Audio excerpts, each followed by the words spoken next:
St. Patrick's Day. And we're celebrating. And partly the reason why I'm wearing the hat is because I was thinking a little bit about history, about how Ireland had a time when they had to, for independence from being invaded and taken over by the British or the English. But that's another story that I have to refresh. I'm talking about this because of something similar to Palestine resisting the invasion by Israel into their land. And specifically, I want to address the issue with the Columbia University student and U.S. resident, Mahmoud Khalil, who was arrested by ICE, the immigration enforcement, who are supposed to deport only people that are here in the USA illegally. But he's here, married to a US citizen, with a wife who's 8 months pregnant, about to have a baby. So he's married to a US citizen, about to have a child who's gonna be a US citizen. And he is a permanent resident of the United States, green card holder. And the reasoning behind him being detained by ICE for the past week or so is that, according to Secretary of State Marco Rubio, and former senator of Florida, that he was a threat to national security and foreign affairs, something along those lines, just because he participated in the protest against the Israeli government's slaughter of Palestinians in Gaza since the end of 2023, after there was an attack by Hamas, the terrorist organization that killed under 1,200 Israelis that day and kidnapped about 200 of them. Ever since then, as everybody knows, there has been a conflict and a war. There's been a ceasefire. It doesn't seem to be 100% a ceasefire if you check social media. You keep seeing children being shot. And that's precisely why Mahmoud Khalil was participating in the protest at Columbia University against the slaughter. And people are calling it even genocide, because they killed over 50,000 people in the last year and a half over the attack by Hamas, a terrorist organization, in October 2023.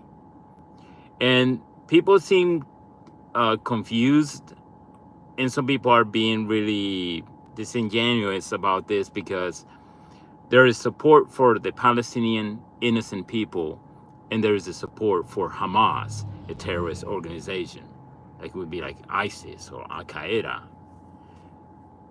But the way that the Trump administration and the Republican Party and conservatives are painting it like is that he was supporting Hamas, the terrorist organization.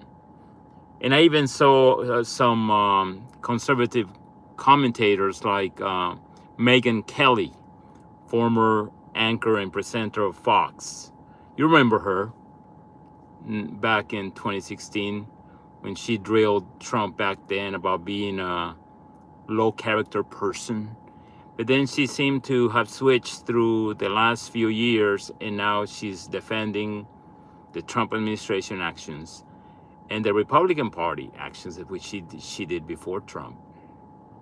And she's telling people on her podcast that, just like many others online, like Glenn Beck, that he should be deported back to Palestine, where he's from originally, or to Syria, where he lived a large part of his life before coming to the U.S., after being displaced from Palestine. And that's one of the things, that him being Palestinian, he knows, and he has family even, that was displaced and hurt during this conflict for the last year and a half between Palestine and Israel, where many Israelis were killed on that day, over 1,000.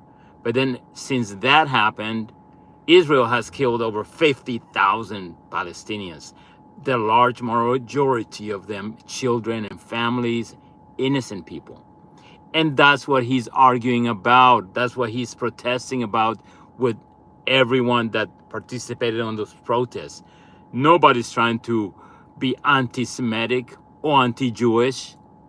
They're anti-genocide, anti-slaughter. They just want the killing to stop.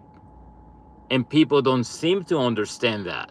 They seem to think that if you claiming justice for the Palestinian people that are being murdered and killed, you're siding with Hamas, the terrorist organization in Palestine.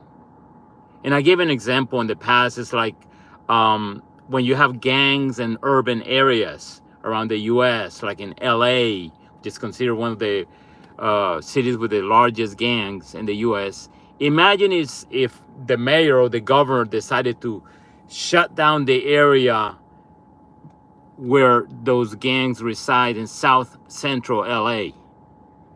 And then he orders his, I guess, National Guard in California or police forces in LA to go in there and start shooting and killing everybody in that neighborhood. Just because that gang member lives in that house, so his family's got to be killed as well for supporting him and harboring him. That's an analogy I've given many times to people that I discuss this with. And this is the same situation with Khalil now. He is innocent. He exercised his freedom of speech rights, constitutional rights, to say whatever he wants. He's a green card holder, and the only way a green card can be taken away, and research this, is if you commit a crime. He has no criminal record in the U.S. The only thing he did was participate in those protests in Columbia University. Yes, there were a couple of times when they got into, I believe it was vandalizing into a building. I believe it was called the Hamilton Hall. That was shuttered and windows were broken. But that only happened in one instance. Most of the other protests were peaceful. And he did not even participate in this protest. The one where they had to call the NYPD to disperse the protesters and take care of the situation and bring peace again. He was not even present in that protest. But he's been leading the protesters in that college along with others.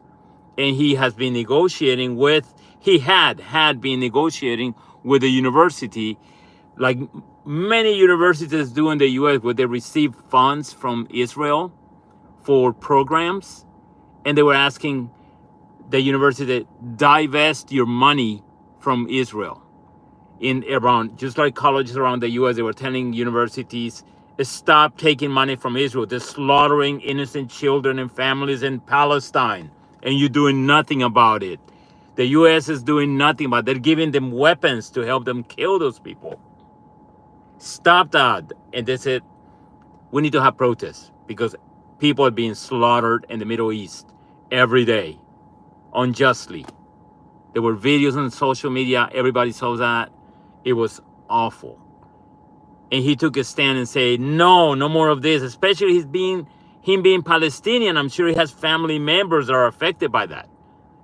And he's not Hamas. He just wants the killing to stop. He wants just the abuse by the Israeli government to stop. And people don't seem to understand that. They're saying, oh, you support terrorists then.